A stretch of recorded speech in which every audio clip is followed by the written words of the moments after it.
O que se bebe em dia de festa pode-se beber no dia-a-dia? E que ligações gastronómicas se podem fazer com o que temos no copo? Aprenda e prove com a Escola do Gosto, a Academia de Literacia Alimentar do Público. Aulas únicas com especialistas. Entre como amador e saia um pouco mais conhecedor. Não perca a próxima aula, a 18 de novembro, no Porto. Os lugares são limitados. Inscreva-se já em público.pt.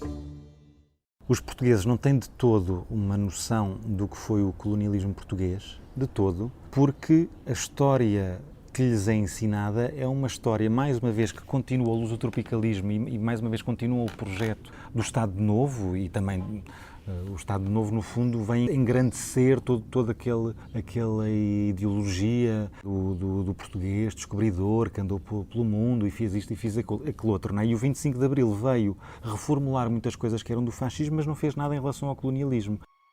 Olá, daqui Ruben Martins. Este é mais um Poder Público.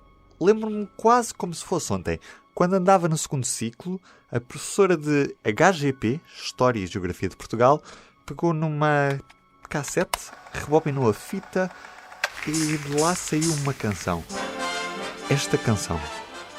Da Vinci, no Festival RTP da Canção de 1989. Tinha sido a primeira vez que na escola me falaram diretamente de descobrimentos.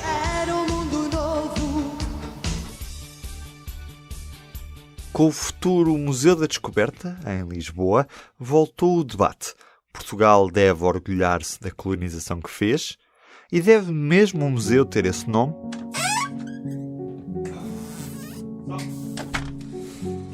Som.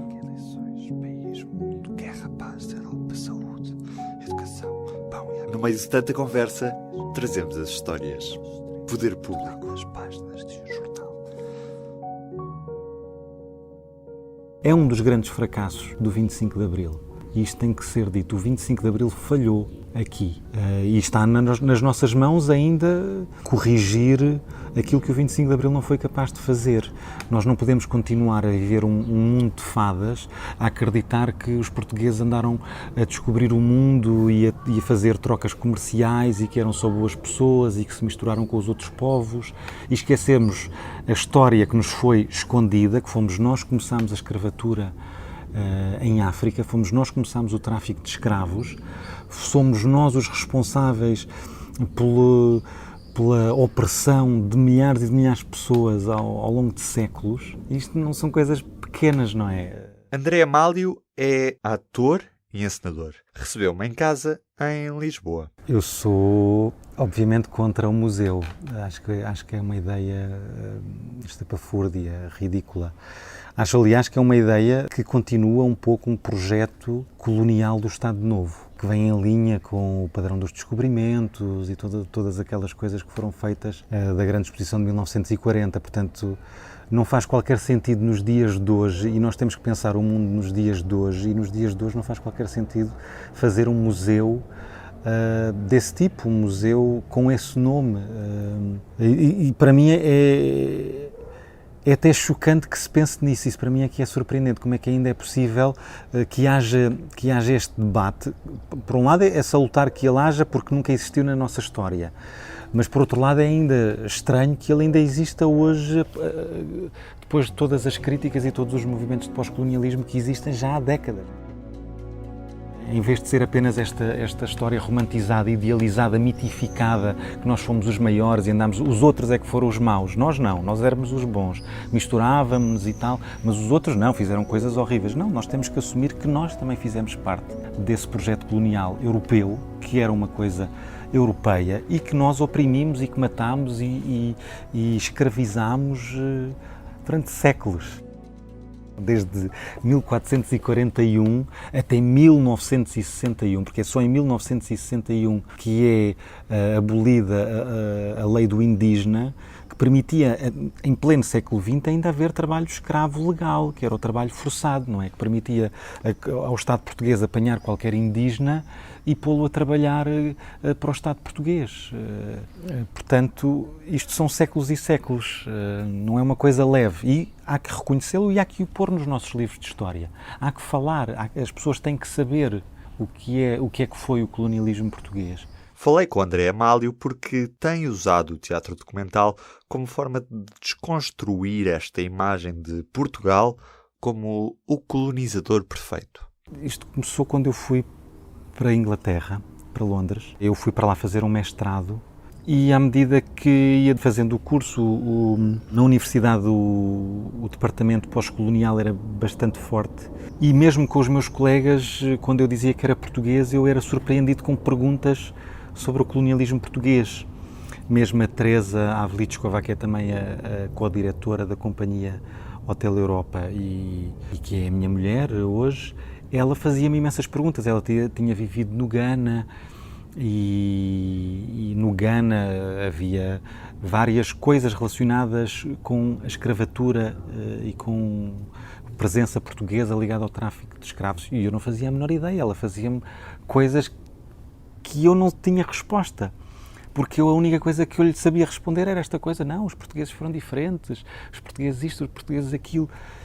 E de facto eu comecei-me a perceber que os portugueses não tinham sido diferentes e comecei-me a perceber que eu não sabia isso. Daí surgiu então a nossa companhia, Hotel Europa, surgiu desse mestrado. Foi aí que foram feitos os primeiros trabalhos também de teatro documental e também os primeiros trabalhos já de algum questionamento dos descobrimentos e da história colonial portuguesa. E depois, com mais força, então no doutoramento, com já uma coisa mais consolidada, nós fizemos estes 3 espetáculos, que era primeiro o Portugal Não é um País Pequeno, depois o Passaporte e agora terminamos com o Libertação. Portugal Não é um País Pequeno, sobre os retornados, Passaporte, sobre o período pós-independências e Libertação, sobre quem lutou contra o colonialismo português.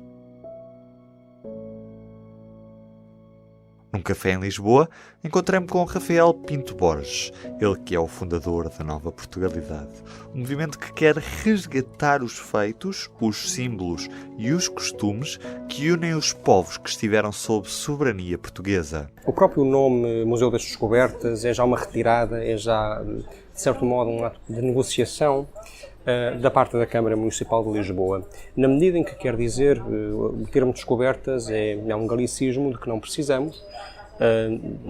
O termo em português é tradicionalmente descobrimentos, e a petição que a Nova Portugalidade lançou e que levará à Assembleia Municipal de Lisboa reconhece justamente isso. Não pede Museu das Descobertas, pede, como de início se esperava, um Museu dos Descobrimentos, não das Descobertas, e pede algo mais amplo. Para nós, o museu deve ser uma grande instalação que permita ao público português e ao público internacional conhecer a experiência da expansão portuguesa nos seus aspectos únicos, naquilo que ela teve de realmente único, naquilo que ela teve de diferente em relação a outras experiências. Agora, seria muito redutor, creio eu, querer reduzir esse escopo apenas à glorificação dos descobrimentos. Não, temos algo mais amplo. Defendem também que o museu tenha a Portugalidade no nome. E é aquilo que fica após séculos de descobrimentos e de expansão. É gente, são povos, são comunidades humanas, cuja cultura por vezes está ameaçada, cuja fé por vezes está ameaçada e que muitas vezes, lamentavelmente, ou por falta de meios ou por falta de interesse, o Estado português entrega à mais lamentável solidão. Eu acho que é um perigo terrível que muitas vezes, nem que muitas vezes se cai, que é o de tentar transportar avaliações éticas do presente para o passado. E isso é absolutamente inadmissível porque é anacrónico. Nós não podemos, evidentemente, esperar de um indivíduo do século XVI que se comporte como um indivíduo do século XXI, nascido em Portugal ou nascido no Reino Unido ou nascido na França, porque a sua moldura moral, a sua moldura ética é evidentemente diferente. É formada pelo seu contexto social, pela sua vivência. Rafael Pinto Borges defende uma aceitação da história. As violências do Afonso de Albuquerque não foram uma parte relevante da experiência portuguesa. O que foi então uma parte relevante da experiência portuguesa e o que devemos marcar e mostrar? Creio eu que a total inexistência, até um momento muito tardio da nossa história, de qualquer tipo de preconceito racista, que efetivamente não existia na experiência portuguesa e não existiu na experiência portuguesa pelo menos até ao século XVIII. Não existia. Havia fidalguia negra, havia oficiais do exército negros, ameríndios e de todas das mais diversas estirpes. Há em Portugal quem queira apagar partes da história por pudores ideologicamente inculcados. E isso é totalmente inaceitável. E é rigorosamente tão inaceitável como argumentar que rigorosamente tudo no passado foi encantador e magnífico. Nem uma coisa, nem essa ideia de que foi tudo bom, nem essa ideia de que foi tudo mau, fazem sentido. Ambas são falsas e devem ser denunciadas como falsas. E o que pedimos é essa aceitação plena da história tal como ela foi. Em estúdio tenho José Pedro Monteiro. É historiador e investigador do Centro de Estudos Sociais da Universidade de Coimbra. Eu tenho trabalhado muito com o Miguel Bandeira Jerónimo. Miguel Bandeira Jerónimo teve trabalhos bastante importantes sobre as dinâmicas da constituição da missão civilizadora portuguesa. Nós temos feito uma série de trabalhos em conjunto, no fundo, sobre este grande processo que é como é que as dimensões internacionais e imperiais se cruzaram ao longo das histórias do século XIX e do século XX. Em concreto, ou seja, de que forma é que atores internacionais, transnacionais, desde outros Estados, associações filantrópicas, viajantes solitários, condicionaram a história do Império. Porque esse também foi um problema durante muito tempo, que foi a história do Império ser pensada como se o Império fosse uma unidade fechada que não interagia com absolutamente ninguém. O investigador subscreveu também a carta aberta publicada em abril deste ano, onde várias personalidades respondem à pergunta porque é que um museu dedicado à expansão portuguesa e aos processos que desencadeou não pode nem deve-se chamar Museu das Descobertas. O nome de Museu das Descobertas tem um problema sério, que é, se quisermos, a nação portuguesa. Isto é um problema dos conceitos que utilizamos. Quer dizer, no fundo, aquilo que alguns gostam de chamar o encontro português com o mundo tem uma história muito longa e que não se resume ao século XV e XVI. E esse era um dos principais problemas com o Museu das Descobertas. É que há uma história imperial que durou vários séculos, que se arrastou até ao século XX, mais tarde que em qualquer outra formação imperial europeia. E ao colocarmos a tónica no Museu das Descobertas, estávamos claramente não só a limitar geograficamente, porque realmente pode-se entrar o que é ser descoberto, e isso é uma discussão que eu acho que vale a pena de ser tida, mas toda a gente se tem focado demasiado nisso. Mas a falar de Museu das Descobertas, mesmo se aceitarmos a definição de descobertas, estamos a falar de limitações geográficas muito pequenas para aquilo que foi a expansão imperial portuguesa, e isto é o ponto fundamental. Extremamente salutar querer discutir a história portuguesa. Me identificaria o grande momento com as declarações de Marcelo em Goré o ano passado. A lutar por aquilo que ainda hoje, infelizmente, é tão necessário. Lutar contra o desrespeito dos direitos humanos, contra as formas contemporâneas de escravatura.